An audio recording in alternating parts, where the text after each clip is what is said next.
She was just a homeless girl, lost and forgotten, wandering the endless desert with nothing but the clothes on her back, and a secret heavier than the scorching sun. No one saw her. No one heard her cries. Until one day, a billionaire, one of the most powerful men in the world, found her, broken and silent, on the edge of death. What she did next changed everything. It shattered his world, tore down his walls, and brought him to his knees in tears. This wasn't just a story about wealth or poverty. It was about the darkest secrets buried beneath the sand, the betrayal that no money could fix, and a truth so raw and painful that it would haunt him forever. Stay with me, because what you're about to hear will break your heart, ignite your soul, and make you question everything you thought you knew about power, forgiveness, and redemption. This is the story of a man who had everything, except the one thing that really mattered, and the girl who showed him what true strength really is. The desert didn't forgive mistakes. It was a place where the sun baked the bones of the careless, and the wind whispered secrets of those long forgotten. Miles from the nearest town, where only mirages dared to exist, a billionaire named Carson Reed stood outside his broken-down SUV, cursing the empty sky above. He was a man used to power. Everything he touched turned to gold. Tech empires, oil fields, real estate. He had it all. Private jets, wives that left with half, a son he barely knew, and a heart he'd buried behind boardrooms and billion-dollar deals. But now, in the merciless heat of the Mojave, his phone had died, the engine had failed, and the desert didn't care who he was. Carson wiped sweat from his brow, each breath like fire. No signal, no water, just dust. And then she appeared. At first, he thought she was another mirage. A thin girl, maybe 17 or 18, walking barefoot along the ridge like she belonged to the earth. Her clothes were torn, her skin sun-kissed and dirty, and her eyes, those wide, haunted eyes, locked with his like she'd been searching for him. He scoffed. "You lost too." She said nothing, just walked to him slowly, a small satchel clutched tightly against her chest. Her lips were cracked. Her arms were bruised. She looked like someone who had survived a war no one talked about. "You speak?" Carson asked, irritated and confused. He didn't like not being in control. Finally, she nodded. "You thirsty?" That voice, soft as wind, but laced with something ancient. It wasn't a question. She already knew. From her satchel, she pulled out a dirty plastic bottle, half full. Carson eyed it with suspicion, but his throat burned too much for pride. He grabbed it and drank like a dying man, not caring if it was clean or not. "Where did you come from?" he asked, coughing afterward. She didn't answer. Instead, she pointed to the horizon. "You live out there." She nodded again. He frowned. "You homeless?" She looked down. Shame. Silence. Acceptance. "I've got money," he muttered. "I can get you somewhere safe. A shelter. A town." But she shook her head. "They don't want me." Carson didn't understand. He didn't like puzzles. He made deals, not guesses. "Why not?" "Because I see things I shouldn't," she whispered. "And because I remember things they want forgotten." That made his skin crawl. The heat suddenly felt colder. "I just need to get back to the road," he said, trying to shift the mood. "My assistant's probably panicking by now. You know how to get back." The girl nodded again. "It's a day's walk. I can take you.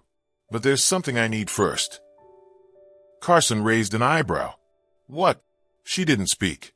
Instead, she reached into her satchel again and pulled out something he wasn't expecting. An old photograph. Water-stained. Torn. A man and a woman stood together, smiling weakly. Between them stood a little girl with the same eyes as the one now facing him. "I think he was your driver once," she said softly, pointing to the man. Before he disappeared.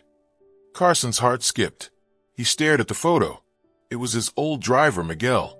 A quiet man. Always polite. Reliable. Until one day. He just never showed up. Carson never thought much of it. Drivers were replaceable. "You're his daughter?" he asked carefully. She nodded. Carson looked away. Guilt. Maybe. He had let too many people vanish around him without asking why. "He said you were the only one who treated him like he mattered," she added. That pierced deeper than he expected. Then why disappear? They made him disappear, she said, because he found out something. Carson stiffened. What? But she didn't answer. Instead, she turned and began walking. Come, before the sun gets crueler. Reluctantly, he followed. Every step kicked up heat and silence. He wanted to question her more, but something about her presence, so quiet, so broken, made the words stay trapped. Hours passed. The sky turned copper. Coyotes howled in the distance. Carson's legs ached. His head throbbed. The girl didn't falter once. As the last light dipped behind the rocks, she stopped. We sleep here, she said, pointing to a shallow cave. I don't do caves, he scoffed. You do now, she replied simply. Inside, the air was cooler. She pulled out a tiny cloth bundle, 2 pieces of stale bread and a half-eaten apple. She offered him half. He looked at it, then at her. Where's yours? She smiled faintly. I ate yesterday. That broke something in him. This girl, this stranger, was giving her last meal to a billionaire who hadn't known hunger since childhood. Why are you helping me? He asked. She looked into the fire she'd sparked with a flint and dry twigs. Because my father would have. That answer held more weight than any boardroom speech he'd ever heard. Carson leaned back, staring at the desert sky. Stars blinked above, distant and cold. His world, built on contracts, leverage, and ego, felt so small here, so hollow.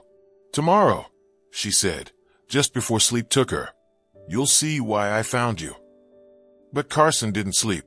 Not well, because deep inside he knew. Something was coming, something buried, and when it surfaced, he would never be the same. Carson didn't sleep. The girl lay curled near the fire, her breathing soft, almost too fragile for the ruthless desert around them. But Carson's mind was loud, loud with questions, loud with guilt. That photo, her eyes, Miguel, and the strange weight in her voice when she said, tomorrow, you'll see why I found you. The fire crackled low. Coyotes howled farther off. And still, her words echoed in his chest. By dawn, the girl stirred. No complaints, no groaning, just silent movement. She stood, packed her few things, and nodded toward the rising sun. We walk now. Carson followed, slower than yesterday. His knees ached. His shirt clung to his back. But the girl, barefoot and steady, moved like she belonged to this land. How do you survive out here? He asked. She glanced over her shoulder. The desert teaches you not to need. That sentence cut deeper than any insult ever had. They walked for hours, until finally, she stopped in a small valley nestled between scorched cliffs. Nothing but dry shrubs, a few rocks, and a half-buried wooden cross marked the place. Carson frowned. What is this? She didn't answer, just walked to the cross and knelt down beside it. With delicate fingers, she wiped away the dust covering the name etched into the rotting wood. Carson stepped closer. His breath caught. Miguel Santiago.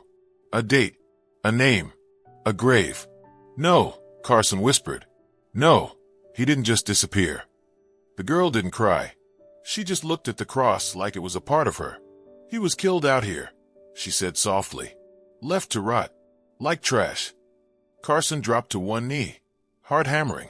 Why didn't anyone say anything? Why wasn't there an investigation? A report? There was, she said, but it was buried. Like him. She pulled something else from her satchel, a thin envelope, faded and dirty. She held it out to Carson. With shaking hands, he opened it. Inside were copies of signed documents, emails, and a small note from Miguel written in rushed, almost fearful handwriting. Carson scanned them, and his blood went cold. Miguel had discovered illegal activities being conducted under Carson's company name. Human labor abuse, land bribes, and cover-ups in Mexico, all routed through a now-defunct shell corporation. Carson's signature was on none of it, but the men beneath him, executives he trusted, had used his empire as a shield. And Miguel had found out. He had tried to warn Carson, but Carson never listened. He fired Miguel, unknowingly sending him into exile. They told him to keep quiet, the girl said. When he didn't, they hunted him. He tried to run. He made it this far before they ended it. Carson's mouth went dry.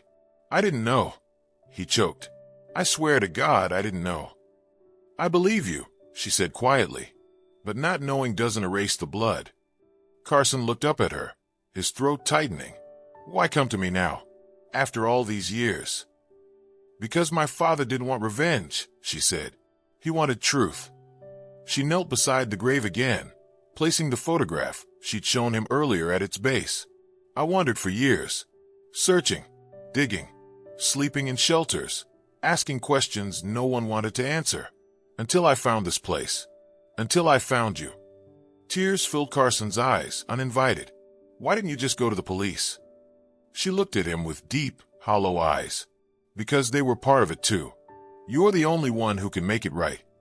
Carson collapsed onto both knees, not from exhaustion, not from heat, but from the crushing weight of it all. He had built towers, raised economies, funded politicians, but in all his power, he had let a good man die.